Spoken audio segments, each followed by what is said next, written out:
ये कांग्रेस की आदतन बन गई है कि परिवार से बाहर वो लोग सोचते नहीं। देश और प्रदेश की जनता ये जान रही है कि लोकतंत्र को खुला मखौल उड़ाने वाले महागठबंधन के नेता हैं। बाबा साहब डॉक्टर भीमराव अम्बेडकर का दिया हुआ संविधान को आज वही लोग मखौल उड़ा रहे हैं। ये दुर्भाग्य है। ये तय करना पड़ेगा कि देश संविधान से चलेगा कि आपके परिवार से चलेगा। पहले तो बैलेट पेपर लूट करके, स्याही डाल करके महागठबंधन के नेताओं ने सत्ताधारी बनते थे। श्री तेजस्वी यादव जी कहीं ना कहीं प्रभावित होंगे। वो परिवारवाद से निकले हुए व्यक्ति हैं। उनके माता पिता मुख्यमंत्री की कुर्सी पर रहे हैं। बिहार की जनता एनडीए के साथ है और जनता रहेगी। राजनीतिक गलियारों में इन दिनों खूब चर्चा हो रही है कि नीतीश कुमार के पुत्र निशांत कुमार राजनीति में एंट्री ले सकते हैं, और उसी को लेकर जब बिहार सरकार के मंत्री जनक राम से सवाल किए हैं तो क्या कुछ कह रहे हैं जनक राम, पहले उनकी बातों को सुनिए। कोई काम चलने वाला नहीं है। सबसे पहले अपने परिवार जन को बदलना पड़ेगा। ये परिवार तंत्र जो हावी है देश और प्रदेश में, उनको बदलना पड़ेगा। ये कांग्रेस की आदतन बन गई है कि परिवार से बाहर वो लोग सोचते नहीं। देश और प्रदेश की जनता ये जान रही है कि लोकतंत्र को खुला मखौल उड़ाने वाले महागठबंधन के नेता हैं। तो जनता के आंख में धूल झोंकने के लिए कभी प्रभारी को बदलते हैं, कभी अध्यक्ष को बदलते हैं। ये जनता जान चुकी है कि रिमोट कंट्रोल तो उनके परिवार में ही रहता है। मनमोहन सिंह जी के शासन को लोगों ने देखा है, लालू जी के शासन को लोगों ने देखा है, श्रीमती राबड़ी जी के शासन को लोगों ने देखा है। लोकतंत्र के परिवार से ये लोग बाहर निकलते नहीं है। जनता ने ये तय कर चुकी है कि देश का और प्रदेश का ये लोकतांत्रिक तरीके से ये महागठबंधन नेताओं को कहीं न कहीं ये देश और प्रदेश को बर्बाद किया। अब ये नेताओं को चुनना जनता पसंद नहीं करती। वक्फ बोर्ड मामले में मुसलमान समुदाय के लोग बिहार सरकार पे दबाव बना रहे हैं। वो कौन लोग हैं? एक तरफ गरीब गुरबा अनुसूचित जाति जनजाति और महादलित दलित पिछड़े परिवार में जाकर के लोगों ने संविधान की बात करते हैं, आरक्षण की बात करते हैं, बाबा साहब अम्बेडकर की बात करते हैं, और बाबा साहब डॉक्टर भीमराव अम्बेडकर का दिया हुआ संविधान को आज वही लोग मखौल उड़ा रहे हैं। ये दुर्भाग्य है।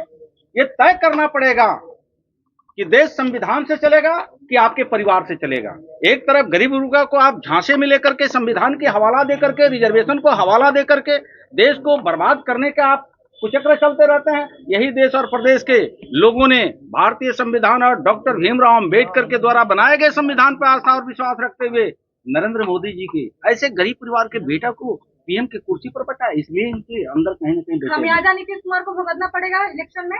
कल भी नेता थे, आज भी नेता हैं, भविष्य में भी नेता रहेंगे। बिहार की जनता ये लाठी के बल पर थोड़ी आदरणीय नीतीश कुमार जी आते हैं, बम के बदौलत आते नहीं हैं, ईवीएम लूट करके नहीं। पहले तो बैलेट पेपर लूट करके, स्याही डाल करके महागठबंधन के नेताओं ने सत्ताधारी बनते थे। आज बिहार की जनता 14 करोड़ लोग अपने लोकतंत्र में विश्वास रखते हुए आदरणीय नीतीश कुमार जी को एक बार नहीं, 2 बार नहीं, जब जब चुनाव आता है बिहार की जनता आशीर्वाद एनडीए और नीतीश कुमार को ही देती है। निशांत के सत्ता में आने से बीजेपी में खलबली मची है कि इतना दिन तक पिताजी को ढो रहे थे और अब बेटा को भी ढोना पड़ेगा। देखिए, ये आपने जो सवाल उठाया है, ये लोकतंत्र से और मतदान की प्रक्रिया से लोगों को गुजरना पड़ता है। आपने सवाल किया है परिवारवाद को। मुझे लगता है कि दूर दूर तक कहीं इस तरह की बातें सामने नहीं आएगी। जनता एनडीए के ही पक्ष में मतदान करती है। एक व्यक्ति को आप टारगेट कर रहे हैं तो शायद इससे श्री तेजस्वी यादव जी कहीं ना कहीं प्रभावित होंगे। वो परिवारवाद से निकले हुए व्यक्ति हैं। उनके माता पिता मुख्यमंत्री की कुर्सी पर रहे हैं। बिहार की जनता एनडीए के साथ है और जनता रहेगी। आरोप लगा रहे, वही आरोप पहले आप लोग लगाते थे, क्या किस तरीके? श्री सुभाष यादव जी आरोप नहीं लगा रहे हैं, उस परिवार के अंग रहे हैं, और वो परिवार के अंग ही नहीं, मजबूत सदस्य भी रहे हैं। और उन्होंने कहीं अब बात को आकर के खुल करके कहा है तो जनता को तो समझना चाहिए। जनता समझ भी रही है।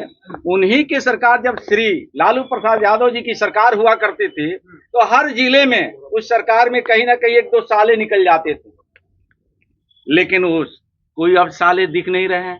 श्रीमती राबड़ी जी की शासन आया तो हर जिले में भाई निकल जाते थे, लेकिन जब से एनडीए का शासन आया है, सुशासन जो चल रहा है, किसी का ना साले कहीं दिख रहे हैं, ना किसी के भाई दिख रहे हैं। ये बिहार की जनता एनडीए के साथ है, एनडीए के साथ रहेगी। चिराग पासवान के राष्ट्रीय प्रवक्ता ने कहा है कि जिसकी संख्या ज्यादा रहेगी सीएम वही बनेगा।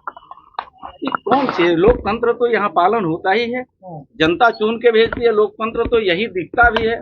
बाकी दलों में क्या है, परिवारवाद है, जनता चुन के भेजती है और बैठ करके अपने परिवार को लोग चुन लेता है। उसका उदाहरण देख लीजिए, बिहार विधानसभा में विरोधी दल का नेता बनना होता है तो बड़ी योग्य कोई विधायक राजद में हो सकता है, लेकिन विरोधी दल का नेता नहीं बन सकता है।